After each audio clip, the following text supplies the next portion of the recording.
नमस्कार, स्वागत है आपका। इंडिया टीवी देख रहे हैं आप। आपके साथ मैं हूं प्राची पारशर। बिहार में जातिगत जनगणना के बाद अब आर्थिक सर्वेक्षण की रिपोर्ट सरकार ने सार्वजनिक कर दी है। अब तक जाति जनगणना कराने को मास्टर स्ट्रोक बताने वाली बिहार सरकार अब अपने ही आर्थिक सर्वेक्षण के बाद घिरती दिख रही है। नीतीश कुमार जातिवार आमदनी बताकर बिहार को विशेष राज्य का दर्जा देने और रिजर्वेशन का कैप 50% से बढ़ाकर 75% करने की मांग कर रहे हैं। लेकिन सवाल है कि ऐसा क्यों?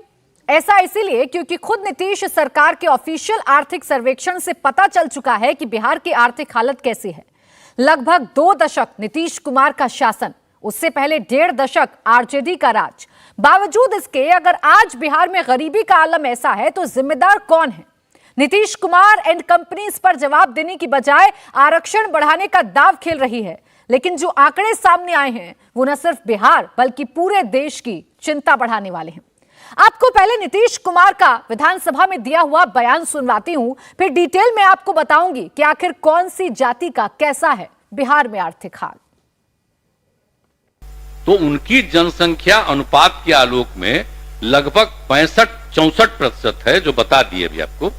अनुसूचित जाति जनजाति के लिए जब 100% का आरक्षण जो हम बता दिए हैं, तो पिछड़े और अति पिछड़े वर्ग के लिए आरक्षण बढ़ना नहीं चाहिए भाई, इसका बढ़ना नहीं चाहिए। तो मेरा ये कहना है कि भाई जो 50% है तो कम से कम हम 65% कर दें, ताकि 22 से आगे तो 65% कर दिया जाए 50 की जगह पर। 10% सुनिए ना, 10% अपर कास्ट का पहले से है तो 65 और 10 75, तो बचेगा 25। तो पहले 40 सबको फ्री था, अब 25 फ्री हो जाएगा। लेकिन बाकी का पिछड़ा और अति पिछड़ा की संख्या को भी कम से कम अब कुल मिलाकर के, और SC ST को जो 50 है उसकी जगह पर हम लोग 65 कम से कम कर दें, या आप लोगों से परामर्श है। तो नीतीश कुमार को ये लग रहा है कि आरक्षण की बात करने के बाद वो अपनी राजनीति को चमका सकते हैं, एक बार फिर से बिहार को या पूरे देश को आरक्षण की राजनीति में उलझा सकते हैं। लेकिन इन सब के बीच बिहार के असल हालात क्या हैं? बिहार में किस तरीके से आर्थिक सर्वेक्षण खुद नीतीश कुमार की पोल खोल रहा है, आइए आपको समझाने की कोशिश करती हूं। आपको सबसे पहले अगड़ी जाति के आंकड़े बताती हूं और बात कर लेते हैं हम सबसे पहले राजपूतों की। बिहार में राजपूतों का क्या है हाल, आपके सामने रखती हूं। उनकी कुल आबादी है 3.45%। और अगर आप गरीबी की बात करेंगे, कुल आबादी में से कितने प्रतिशत लोग गरीब हैं, तो खुद नीतीश कुमार का यह सर्वे कह रहा है कि राजपूतों में 24.89% गरीब हैं। ये वो जाति है जिसे अगड़ी जाति में सबसे समृद्ध जाति माना जाता है। ये जाति में भी 24%, कुल आबादी 3% है और 24% से ज्यादा जो लोग हैं वो गरीब हैं। एक और आंकड़ा आपको चौंका सकता है, 100 में से 25 राजपूत जो हैं वो गरीब हैं। इस आंकड़े का सीधा सीधा मतलब ये है, और बड़ी बात ये है कि 100 में से 91 राजपूत ऐसे हैं जिनके पास वाहन नहीं है, और 100 में से 6 ऐसे राजपूत कुल हैं जिनके पास 2 पहिया वाहन है। तो ये जो आंकड़ा है वो साफ तौर पर बता रहा है कि नीतीश कुमार के शासनकाल में जिन अगड़ों की बात कही जाती थी कि अगड़े हैं चूंकि फाइनेंशियल कंडीशन उनकी सबसे ज्यादा अच्छी है, ये आंकड़े सरकार के मुंह पर तमाचा है कि आखिर जो अगड़े हैं वो कैसे पिछड़े हो रहे हैं और कैसे उनकी जो गरीबी रेखा है वो बढ़ती जा रही है। इसके बाद बात करेंगे भूमिहार की। सबसे ज्यादा चर्चा भूमिहारों की बिहार में होती है, और भूमिहारों को माना जाता है समृद्ध, जिनके पास ज्यादा भूमि होती है, जिनके पास ज्यादा जमीन होती है। लेकिन ये आंकड़े आपको चौंका सकते हैं। इनकी कुल आबादी है 2.86%, लेकिन अगर आप गरीबी की बात करेंगे तो गरीबी है 27.58%, यानी 2% में से 27% लोग जो हैं वो गरीब हैं। सबसे ज्यादा सवर्णों में अगर कोई गरीब है तो वो भूमिहार हैं। इनकी संख्या ज्यादा है, जबकि भूमिहारों को समृद्ध माना जाता है। इनके पास जमीन जायदाद ज्यादा होती है, इन्हें जमींदार माना जाता है। अब आप इनके आर्थिक सर्वे को, इनके आर्थिक हालात को समझिए। 100 में से 28 भूमिहार गरीब हैं, 100 में से 90 भूमिहार के पास कोई भी वाहन नहीं है। वो जाति जिसे सबसे ज्यादा समृद्ध माना जाता रहा है वो कैसे गरीबी की रेखा के पास पहुंच रही है, इस आंकड़े से अंदाजा लगा सकते हैं। 100 में से सिर्फ 7 भूमिहार ऐसे हैं जिनके पास 2 पहिया वाहन है। ये तो बात रही भूमिहारों की, जिन्हें समृद्ध माना जाता है। कुछ ऐसा ही हाल ब्राह्मणों का भी है, उनकी भी गरीबी रेखा जो है वो लगातार बढ़ी है। वाहनों के मामले में भी काफी पीछे ब्राह्मण भी नजर आते हैं। इसके बाद आइए बात करते हैं मुसलमानों की, यानी मुस्लिमों की। अगर आप सवर्ण मुस्लिम की बात करेंगे तो शेख में 25.84% गरीब है। 100 में से 96 शेख बिना वाहन के हैं। ये अगड़े मुसलमान हैं, यानी ये सवर्ण मुसलमान हैं। आप पठानों की बात करेंगे तो पठानों की कुल आबादी में से 22.20% गरीब हैं। 100 में से सिर्फ 95 पठान हैं जिनके पास वाहन नहीं है। आप सैयद की बात करेंगे तो 17.61% गरीब हैं और 100 में से 93 ऐसे हैं सैयद जिनके पास वाहन नहीं है। 100 में से 3 के पास सिर्फ दोपहिया वाहन है। अगर कुल कैलकुलेशन आप सवर्ण मुसलमानों की भी निकालेंगे तो ये तो बात रही जनरल कास्ट की, यानी कि अगड़ों की बात रही। लेकिन बिहार की राजनीति पिछड़े राजनीति के तौर पर होती है, वो हम आपको बताएंगे कि आखिर पिछड़ों के हाल कैसे हैं, वो आपको बताते हैं। और बात कर लेते हैं यादवों की। यादवों की जो कुल आबादी है वो है 14.26%, यानी सबसे ज्यादा आबादी है यादवों की, 14.26%। लेकिन गरीबी की अगर आप बात करेंगे तो ये आंकड़े भी यकीनन आपको चौंका सकते हैं। जिस यादव वोट बैंक के इर्द गिर्द तेजस्वी यादव, लालू यादव की राजनीति घूमती है, उसमें 35.87% गरीबी रेखा में आते हैं, गरीब यादव कहलाते हैं। और 100 में से 25 यादव ऐसे हैं जो गरीब हैं। 100 में से 95 यादव ऐसे हैं जिनके पास कोई भी वाहन नहीं है। 100 में से 4 यादव ऐसे हैं जिनके पास दोपहिया वाहन है। तो यादवों के हाल क्या है बिहार में, आप इस आंकड़े से अंदाजा लगा सकते हैं। कुल आबादी 14.26% है। गरीबी का आंकड़ा कह रहा है 35.87% गरीब हैं इस कुल आबादी में से यादवों के। और सबसे बड़ी बात, चौंकाने वाली बात यह कि 100 में से अगर आप औसतन निकालेंगे तो 95 ऐसे हैं यादव जिनके पास कोई वाहन ही नहीं है। यानी 100 में से सिर्फ 5 ऐसे लोग हैं जिनके पास कोई ना कोई वाहन है। 100 में से 4 यादव ऐसे हैं जिनके पास दोपहिया वाहन है। अब बात कर लेते हैं कुर्मी का, कुर्मी वोट बैंक की, यानी कुर्मी जाति की अगर बात करते हैं, खुद नीतीश कुमार इस जाति से आते हैं। कुर्मी वोट बैंक को लेकर, उसको साधने को लेकर बिहार की राजनीति जो है वो इसके इर्द गिर्द घूमती हुई नजर आती है। कुल आबादी है कुर्मी की 2.8%, लेकिन गरीबी का आंकड़ा देखेंगे तो यह है 29.90%, यानी 29% लोग। इसका सीधा सीधा मतलब यह है कि 100 में से 30 कुर्मी जो हैं वो गरीब हैं। 100 में से 93 कुर्मी ऐसे हैं जिनके पास कोई वाहन ही नहीं है। 100 में से 5 कुर्मी ऐसे हैं जिनके पास दोपहिया वाहन है। इसके बाद बात करते हैं ओबीसी में ही कुशवाहा जाति की। कुशवाहा जाति की बात करें तो 4.2% इनकी कुल आबादी है। गरीबी अगर बात करें, गरीबों की बात करें तो 4.2% में से 34.32% गरीबी रेखा में आते हैं, गरीबी रेखा पर आते हैं। यानी इतने लोग गरीब हैं। इसका सीधा मतलब है 100 में से 35 कुशवाहा गरीब है।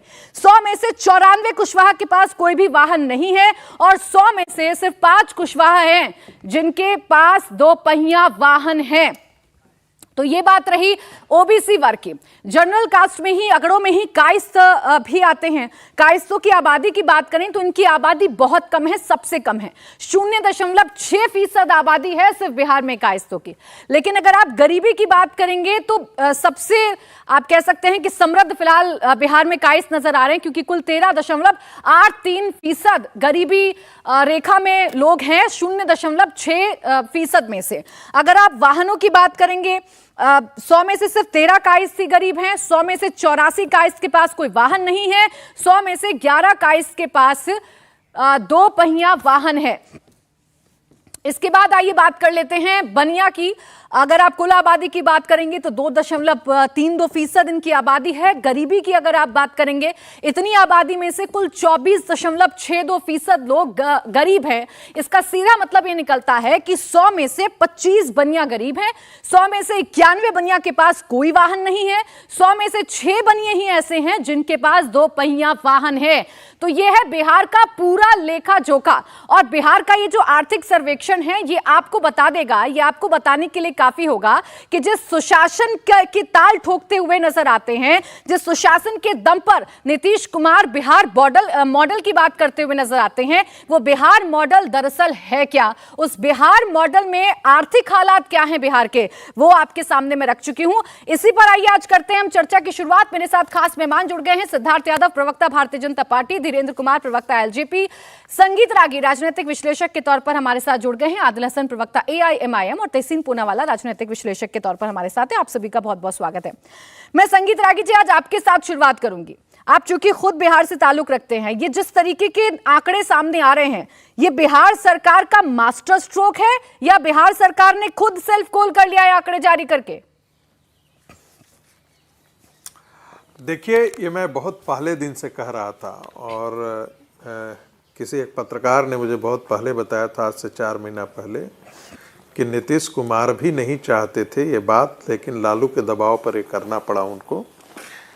ये इस कारण से कि ये जो आंकड़े आए हैं वो ये बात बहुत साफ कर रहा है कि तथाकथित सामाजिक न्याय के पुरोधा और जो पार्टियां हैं जो इसके चैंपियन बनती हैं, उन्होंने बिहार का कितना बेड़ा गर्क किया है।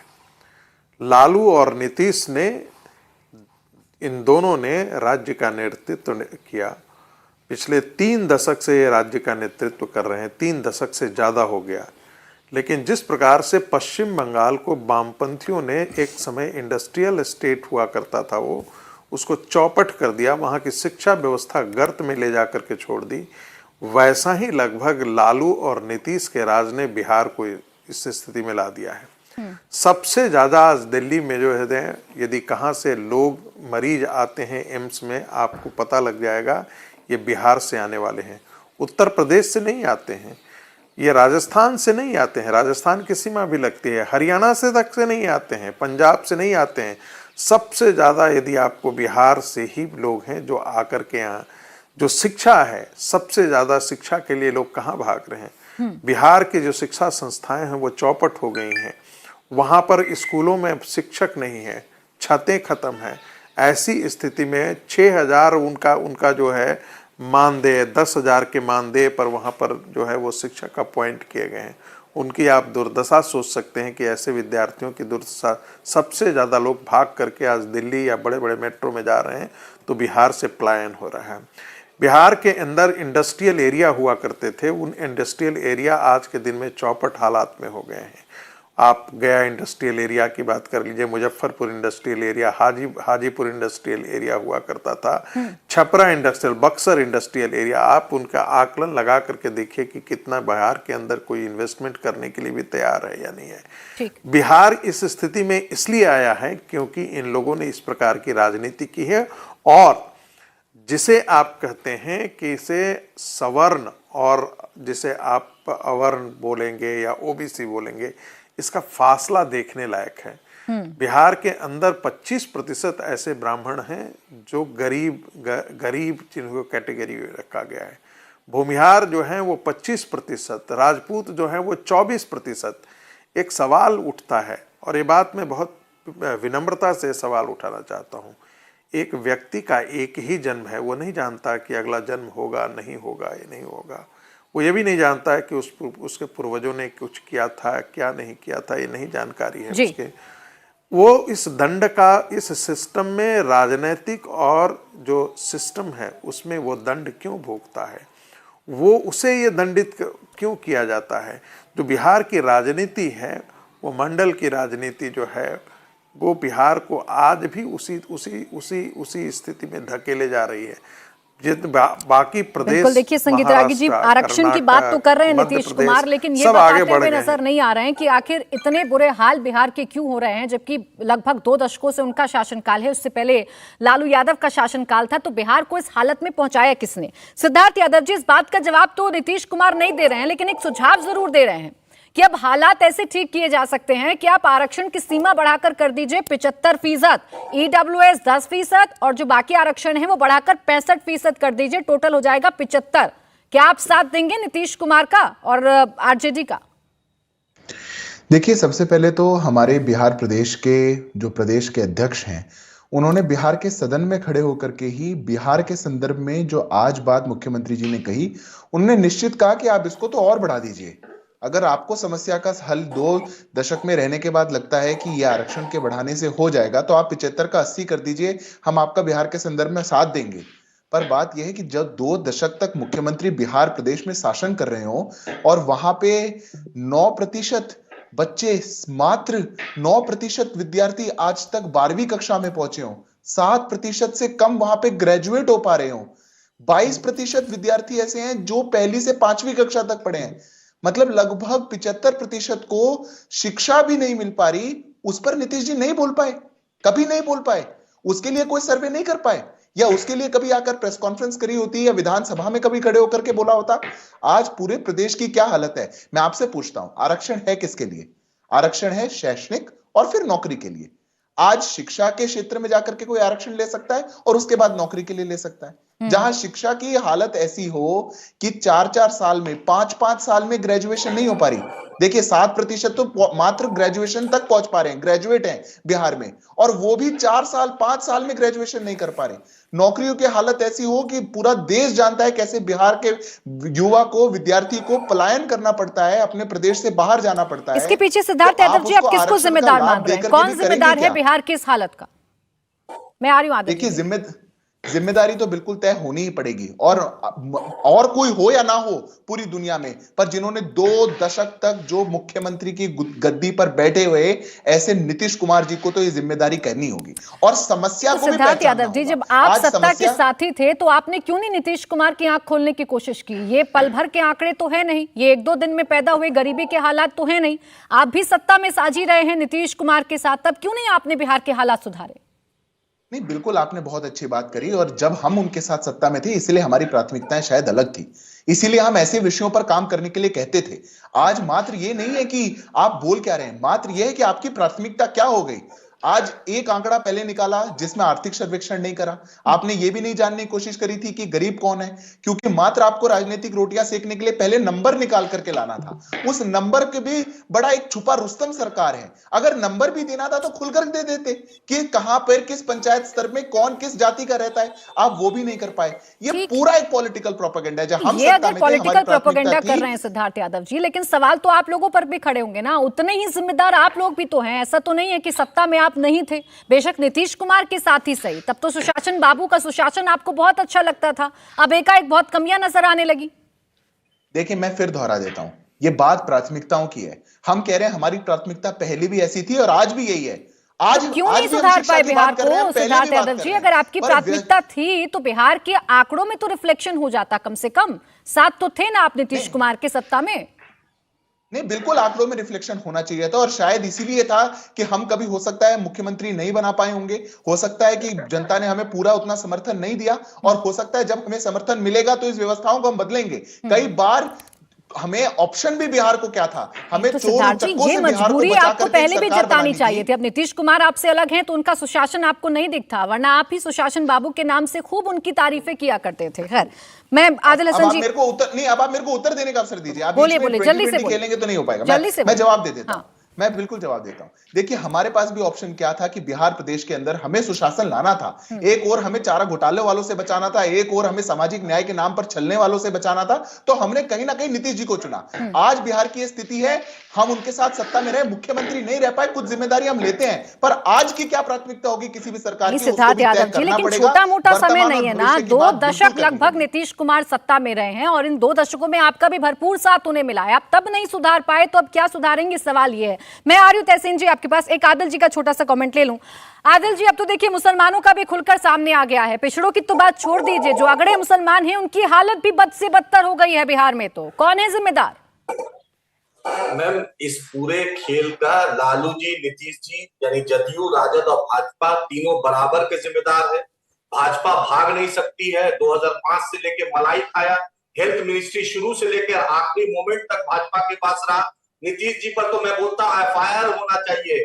उन्होंने शिक्षा व्यवस्था को खत्म कर दिया, और खत्म मतलब बर्बाद कर दिया, और वो इंजीनियर होकर उन्होंने बिहार के शिक्षा व्यवस्था को ऐसा मुख्यमंत्री जिसने पूरे खत्म कर दिया। इनका बेटा बीआईटी मिश्रा में पढ़े, लालू जी का तो बेटा पढ़ा भी, ग्रेजुएट भी नहीं करे, वो बात अलग है, लेकिन इन्होंने बिहार के शिक्षा व्यवस्था को खत्म कर दिया। सीमांचल इससे भी दुर्दशा में है, सीमांचल इससे भी दुर्दशा में। जब नीतीश जी केंद्र में वाजपेयी जी थे तो इन्होंने बिहार को विशेष दर्जा नहीं दिलवा पाए। लालू जी जब केंद्र में थे तो उस वक्त नीतीश जी की सरकार आ गई तो उन्होंने विशेष पैकेज बिहार को नहीं दिलवा पाए।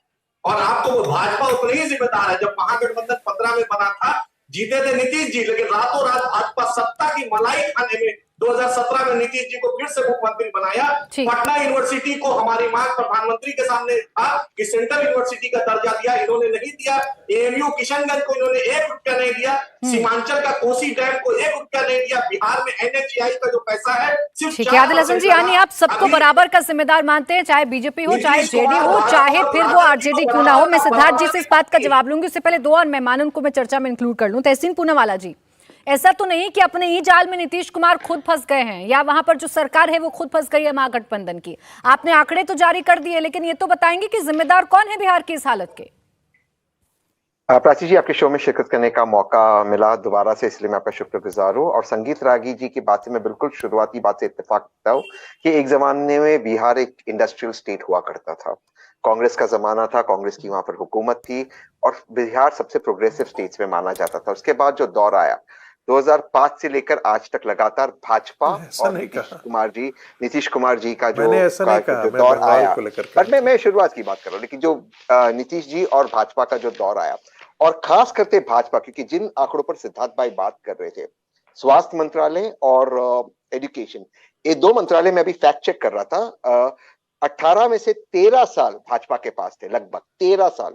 तो किस पे आरोप डाल रहे? 13 साल इनके पास था। और मैं इंडिया टीवी पे 2017 की बात है, माननीय प्रधानमंत्री जी का रैली देख रहा था बिहार के अंदर। माननीय प्रधानमंत्री जी इस तरह से बात कर रहे थे, कितना पैसा चाहिए बिहार को? 40,000 करोड़, 50,000 करोड़, 60,000 करोड़, 80,000 करोड़, 1 लाख करोड़, 1,20,000 करोड़, जैसे कि आरएसएस के कार्यालय से पैसा लाकर दे रहे। दिया वो पैसा बिहार को।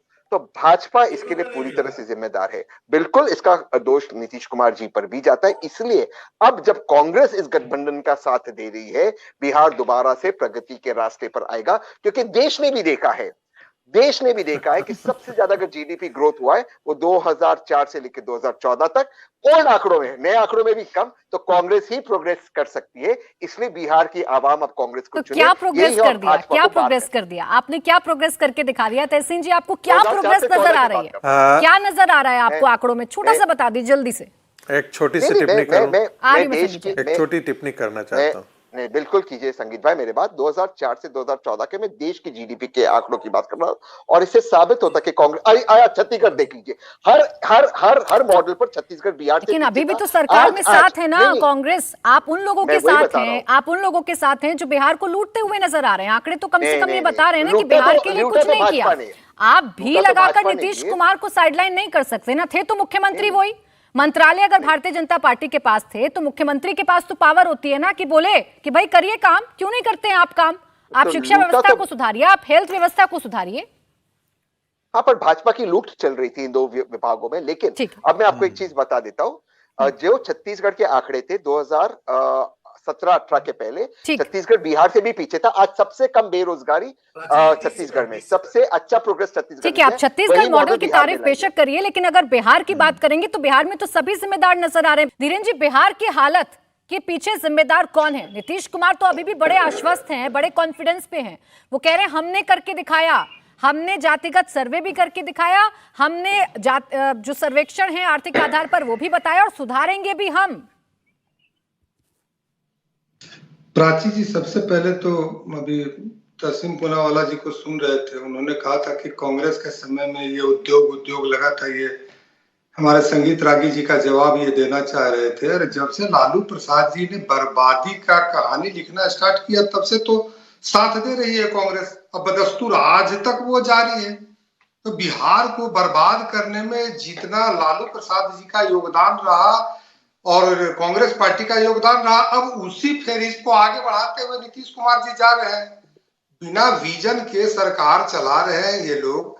आज देखिए कि बगल का पड़ोसी राज्य उड़ीसा सबसे गरीब माना जाता था, एक पर कैपिटा इनकम आज हमारा बिहार का सबसे कम हो गया, हमसे बेहतर स्थिति में उड़ीसा चला गया है। ये कौन सा सुधार का तैयार तरकीब निकाल रहे हैं? केवल अगर आरक्षण दे देने से अगर स्थितियां सुधर जाती तो अभी आपने पिछड़े वर्ग में बताया यादवों की, या एक परिवार ही सिर्फ इसमें अमीर बनता गया, बाकी यादवों की गरीबी कैसे पड़ी? तो ये किसी के प्रति नहीं गंभीर है। मैं मान सकता हूं कि अगड़े जातियों में से उनके नेतृत्व करने का मौका नहीं मिला, शायद अवसर देने में भी कोई कोताही रही होगी, लेकिन पिछड़े में ही जिनकी अपनी सरकार हो, जिनके अपने मुख्यमंत्री हो, उनमें भी अगर गरीबी बढ़ रही है तो ये तो बहुत बड़ी विडंबना है ना। और इसके लिए तीनों लोग जिम्मेवार हैं। कांग्रेस बैठ के मलाई चाट रही थी साथ साथ में, नीतीश कुमार जी आए तो फिर तो बीजेपी को जिम्मेदार नहीं मानते हैं धीरेन्द्र जी? क्या बीजेपी को आप बिल्कुल एकदम क्लीन चिट दे देंगे कि जो कुछ हुआ बीजेपी तो सिर्फ आंख बंद करके देखती रही, भोली भाली पार्टी थी, कुछ कर नहीं पाई? नहीं, भोली भाली पार्टी नहीं है, तो सबसे विजनरी पार्टी है। मैं कहाँ कह रहा हूँ कि बीजेपी अबोध पार्टी है। आज बिहार में अगर कहीं भी कुछ विकास नाम का बी भी दिख रहा है तो उसमें कहीं ना कहीं भारतीय जनता पार्टी का योगदान रहा है। इसके बाद वो नीतीश कुमार जी बीच बीच में डिरेल होते चले गए। हर एक जातियों की स्थिति देख लीजिए, मैं किसी एक पर नहीं कह रहा हूँ कि इसके साथ भेदभाव हुआ है।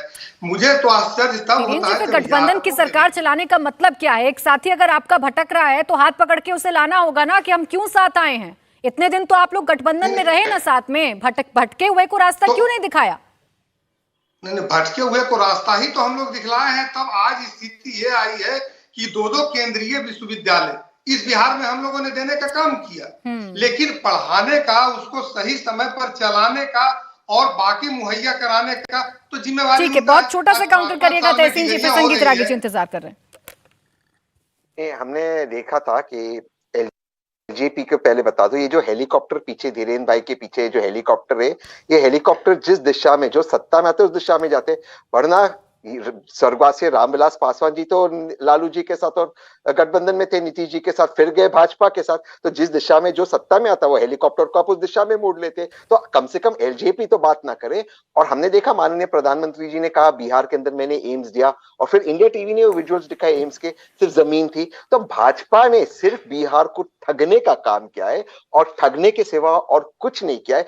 सारे घोटालों में तो लूटने का काम किया। आप कैसे बोल सकते हैं? हम तो सत्ता में, हम तो सत्ता में नहीं है मेरे भाई, हम तो सत्ता में नहीं है मेरे भाई। आप तो सदैव सत्ता के पीछे में रह के मलाई खाए, आज भी सत्ता में, कल भी चला। अच्छा चलो, पीछे लेकर मलाई खाए, पीछे लेकर मलाई खाए, तो आप सत्ता में रहकर क्यों मलाई खाने दिए? तो दोष आपका है कि जो मलाई खा रहा है? आप तो सत्ता में मलाई खाने रोक की बात नहीं हो सकती ना। कौन गया कांग्रेस का जेल में, बता दो बिहार में? ये देखिए बातें करना, ये टीवी दो तरफ की बात नहीं हो सकती। सवाल है सत्ता में कौन थे? हेलीकॉप्टर किस दिशा में जा रहा था? हेलीकॉप्टर वो लेकिन तहसीन पूनावाला जी, सरकार नीतीश कुमार की है, चेहरा नीतीश कुमार का है, और वो नीतीश कुमार को आप अलग करके सीधा भारतीय जनता पार्टी पर उंगली उठाएंगे तो सवाल तो आपसे भी पूछे जाएंगे ना कि मुख्यमंत्री की कोई जिम्मेदारी होती है या नहीं होती है? तहसीन जी, भाजपा मुख्यमंत्री को काम ही नहीं करने देता है। अरे सिद्धार्थ जी, बहुत छोटा जवाब, फिर संगीत रागी जी विस्तार से बताएंगे कौन है जिम्मेदार। ये देखिए, दो तरफ की बात नहीं हो सकती प्राची जी। एक तरफ तहसीन भाई बोले हम तो मलाई खाते नहीं, मलाई खाते नहीं, और खा रहे थे तो आप क्या कर रहे थे?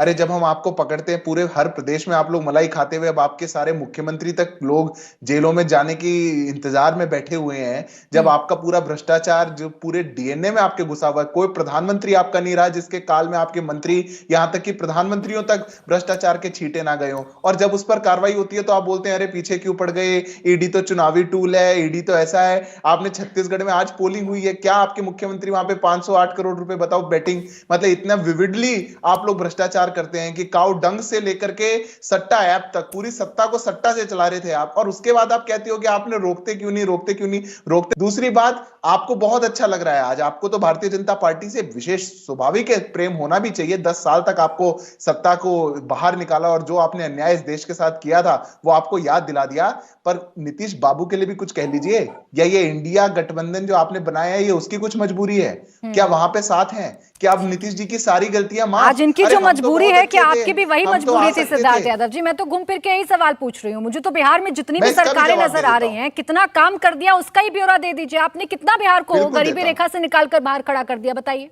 प्राची जी बस आप एक फैक्ट आज चेक कर लीजिएगा। मैं युवाओं की बात कह देता हूं आपको। जब हम सरकार में थे शामिल, तो क्या बिहार में 3 साल में ग्रेजुएशन होती थी और हमारे सरकार से बाहर जाते ही 5 साल के अंदर भी डिग्री नहीं मिल पा रही? ऐसा क्यों हुआ? ठीक है, मैं ये बात संगीत रागी जी आपसे समझूंगी। आप जो कह रहे हैं मैं संगीत रागी जी समझूंगी। संगीत रागी जी, जो भारतीय जनता पार्टी कह रही है, आप तीनों की बातें सुन रहे हैं, तीनों अपने पल्ला झाड़ रहे हैं, कह रहे हैं इसने काम नहीं किया, उसने काम नहीं किया, हम जिम्मेदार नहीं, ये जिम्मेदार नहीं। बिहार की दुर्दशा करने के पीछे आखिर जिम्मेदार है कौन? देखिए, बिहार की जो दुर्दशा है उसके लिए बिहार का राजनीतिक नेतृत्व ही जिम्मेदार है और कोई जिम्मेदार नहीं है। मैं भारतीय जनता पार्टी को इस हद तक दोषी मानता हूं कि नीतीश जैसे एक व्यक्ति जो हमेशा अनप्रेडिक्टेबल था, उसको भारतीय जनता पार्टी ने अपनी ज़मीन के कीमत पर मुख्यमंत्री बनाया। आपको याद होना चाहिए कि जिस समय नीतीश कुमार को चीफ मिनिस्टर बनाया गया था पहली दफ़ा, उस समय भारतीय जनता पार्टी के पास नीतीश कुमार से 3 गुना ज़्यादा विधायकों की संख्या थी। इसके बावजूद भी उन्होंने नीतीश कुमार को आगे बढ़ाया और दुर्दशा सामने है, बिहार की दुर्दशा सामने है। दूसरी बात, मैं तहसीन भाई को कहना चाहूँगा कि मैंने ये कभी नहीं कहा कि बिहार जो है लालू प्रसाद से पहले जो है वो एक इंडस्ट्रियल स्टेट था। मैंने कहा कि जिस प्रकार से बंगाल एक इंडस्ट्रियल स्टेट था और 3 दशक से ज़्यादा रह करके सीपीएम ने उसको बर्बाद कर डाला, वहाँ की शिक्षा व्यवस्था और वहाँ के इंडस्ट्री जो है वो ख़त्म कर डाला, वहाँ पर चौपट कर डाला, सारे इंडस्ट्रियलिस्ट वहाँ से भाग गए। वैसे ही लालू को और जो सामाजिक न्याय के पुरोधा जो थे, उनके दरमियान पिछले 3 दशक के दरमियान बिहार का चौपटीकरण हुआ। वहाँ की शिक्षा व्यवस्था, वहाँ के स्वास्थ्य व्यवस्था और कुछ समय पहले जो कांग्रेस के समय इंडस्ट्रियल को बनाए गए थे, इंडस्ट्रियल जोन्स बनाए गए थे, जिसके बारे में मैंने जिक्र किया, वो सारे के सारे इंडस्ट्रियल जोन आज के दिन में चौपट पड़े हुए हैं। इसका मतलब, दूसरी बात, कांग्रेस जैसी पार्टी लालू प्रसाद यादव जैसे भ्रष्ट और सजायाफ्ता पॉलिटिशियन के साथ यदि खड़ा होता है और इसके बावजूद यदि वो नैतिकता की दुहाई बढ़ता है, गुड गवर्नेंस की बात करता है, तो ऐसे ही है कि कोई राक्षस जो है वो वेदों मंत्रोच्चार के बारे में बात करना शुरू करे। लालू प्रसाद यादव और राजनीतिक नैतिकता में कोई संबंध नहीं है। इस दूसरी बात देखिए, लालू प्रसाद यादव और ये जो तथाकथित सामाजिक न्याय का जो कार्य करता है, आप सोच सकते हैं कि यादवों का भी वहाँ पर कितना कम प्रतिशत है। और ये कम प्रतिशत क्यों है? इसलिए कम प्रतिशत है क्योंकि शिक्षा व्यवस्था जो है 7% तो लोग तो ग्रेजुएट कर रहे हैं, जहां पर ग्रॉस इनरोलमेंट रेशियो भारत का इतना बहुत अच्छा नहीं है, बट 30% के आसपास ग्रॉस इनरोलमेंट रेशियो। आज बिहार की स्थिति कहां पर है? 7% लोग जो है वो ग्रेजुएट हो रहे हैं, तो आखिर सरकारी नौकरियों में जाएंगे कहां? दूसरी बात, आपने देखा होगा कि जो छोटी छोटी जातियां हैं उनका सरकारी नौकरियों में कितना प्रतिनिधित्व कम है। बिहार की पूरी राजनीतिक व्यवस्था और आरक्षण की लड़ाई से यदि 2 विशेष जातियों को ओबीसी से आप बाहर निकल दीजिए तो सारे आरक्षण की लड़ाई वहीं खत्म हो जाएगी। और ये पूरा का पूरा जो है वो फर्जी दस्तावेज लाया गया है। आप ऐसे बहुत सारे आपको बिहार में, हम तो अच्छी तरीके से जानते हैं क्योंकि हमने उस पिटीशन को भी फाइल कोशिश की थी जो बिहार के अंदर फाइल किया गया था। आपने इतनी जातियों का निर्माण कैसे कर दिया? किस आधार पर आपने? आज तक नीतीश कुमार की सरकार ने उस आरटीआई का जवाब नहीं दिया है कि 1931 में जितनी जातियां थी उससे आज इतनी सारी जातियां बढ़ कैसे गईं। और नहीं, दुर्भाग्य है कि सुप्रीम कोर्ट ने भी इसका संज्ञान नहीं लिया। ठीक है आदिल हसन जी, अब तो सोल्यूशन बता रहे हैं नीतीश कुमार और पीठ पे थपथपा रहे हैं। आप देखिए उनके विधानसभा में बॉडी लैंग्वेज बहुत कॉन्फिडेंट है, बहुत खुश है कि हमने तो वो कर दिखाया जो कोई नहीं कर पाया। अब तो मुख्यमंत्री का साथ आप लोग देंगे। मैम, आप पूछिए कि अटल बिहारी वाजपेयी जी हो और डॉक्टर मनमोहन सिंह साहब हो, आखिर दोनों ने बिहार को स्पेशल स्टेटस क्यों नहीं दिया? जब बिहार का बंटवारा हुआ था तो ये वादा किया गया था। प्रधानमंत्री मोदी जी ने पूर्णिया एयरपोर्ट की बात की थी, दरभंगा चीनी मिल की बात की थी, बेतिया चीनी मिल की बात की थी, कटिहार जूट मिल की बात की थी। आखिर क्यों नहीं इसको हुआ? प्रधानमंत्री ने वादा किया था लेकिन वो भी पूरा नहीं हुआ। नीतीश जी के राज में रसोईया संघ है, रसोई जो आंगनबाड़ी में रसोईया, उनको सिर्फ 1650 रुपया मिलता है, जो न्यूनतम मजदूरी से भी कम। तो आप पूछिए भाजपाइयों से और कांग्रेसियों से कि बिहार को स्पेशल स्टेटस क्यों नहीं मिला? और सीमांचल क्या करे, इससे भी ज्यादा पैथेटिक है, इससे ज्यादा डिप्लोरेबल और गरीबी वहां है, लेकिन उसको स्पेशल स्टेटस की जो हमारी मांग थी उसको भी इन्होंने नहीं दिया। हर साल बाढ़ की तबाही, हर साल पलायन सबसे ज्यादा होता है और गुजरात में 26 एमपी है और बिहार में 40 एमपी है।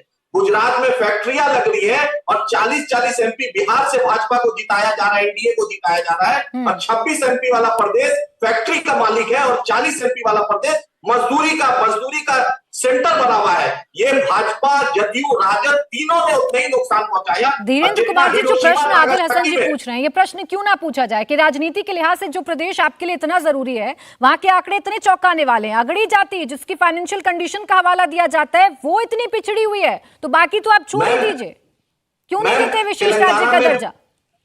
मैम, तेलंगाना में ब्राह्मण डेवलपमेंट बोर्ड है, ये बतलाएं कि ये गरीब या बैकवर्ड के लिए इन्होंने क्या किया। और ठीक है धीरेन्द्र जी, जल्दी से बोलिए।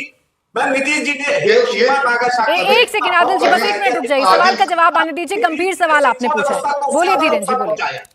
नीतीश जी को आदिल साहब अभी बोल रहे थे कि स्पेशल स्टेटस क्यों नहीं दे दिया था अटल बिहारी वाजपेयी जी ने। मैं अभी का वर्तमान में कह रहा हूँ कि प्रधानमंत्री आवास योजना चल रहा है, उस योजना की राशि यहाँ पे खर्च नहीं कर पाते हैं, गरीब लोगों का नाम नहीं दे पाते हैं। को अगर नाम आ जाता तो उन लोग गरीबों के पास मकान होता। और जान के आश्चर्य होगा आपको प्राची जी, क्योंकि भ्रष्टाचार के चलते 5,000, 10,000, 15,000 सरकारी लोग, बिहार सरकार के लोग महकमे में वसूलना चाहते हैं। गरीबी रेख के चलते लोग पैसे नहीं देते, इसलिए उनका नाम नहीं जाता है और बैरन वो पैसे केंद्र सरकार को वापस आ जाते हैं। जब आप एक चीज भी रेगुलेट नहीं कर सकते हैं बढ़िया से, तो किस आधार पर हम लोग स्पेशल स्टेटस देते हैं? लूट करने के लिए। अरे सुनते क्यों नहीं है आप? अरे आपको कानूनी बात नहीं समझ में आएगी। अरे आपको क्या है, आपको तो तुष्टिकरण की बात समझ में आती है। आपका तो 2 कानून से चलने वाले लोग हैं नादिल साहब, आप लोग तो 2 कानून से चलने वाले हैं नादिल साहब।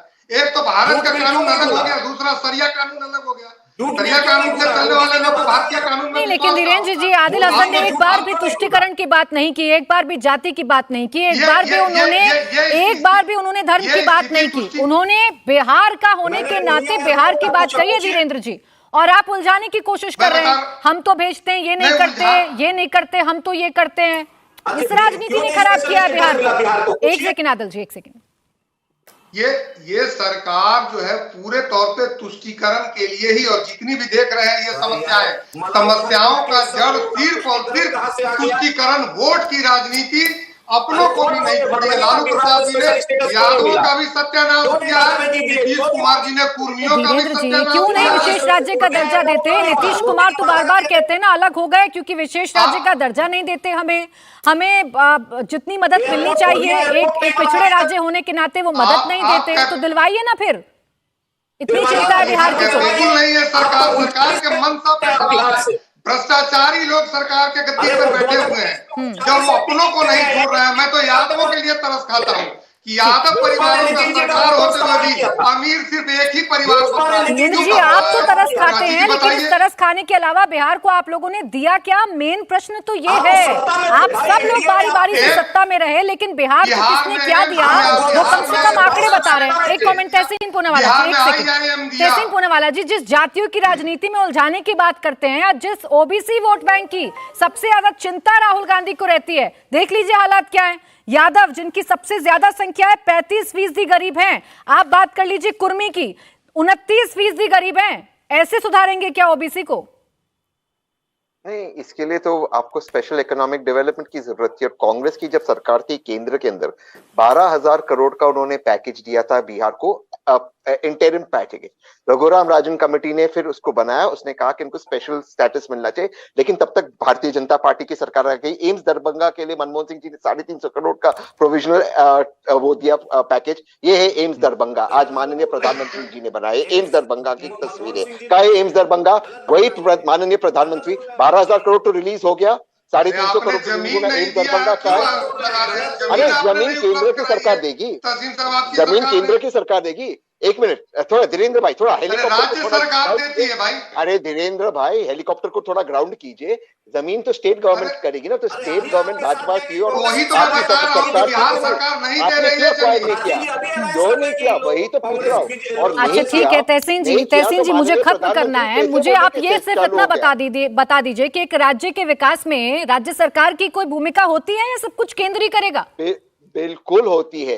इसलिए मैं कह रहा हूँ ये जो लैंड एक्विजिशन था एम्स के लिए, वो स्वास्थ्य मंत्रालय किसके पास था? भाजपा के पास। नहीं, अभी भी तो आप केंद्र की तरफ ही उंगली उठा रहे हैं ना। अगर केंद्र सरकार को ही राज्य में विकास करना है तो फिर सरकार क्यों चला रहे हैं आप लोग मिलकर? चलाने दीजिए फिर केंद्र सरकार को ही राज्य को। अगर सब कुछ केंद्र सरकार की जिम्मेदारी है तो फिर केंद्र सरकार को ही सरकार चलाने दीजिए ना बिहार में।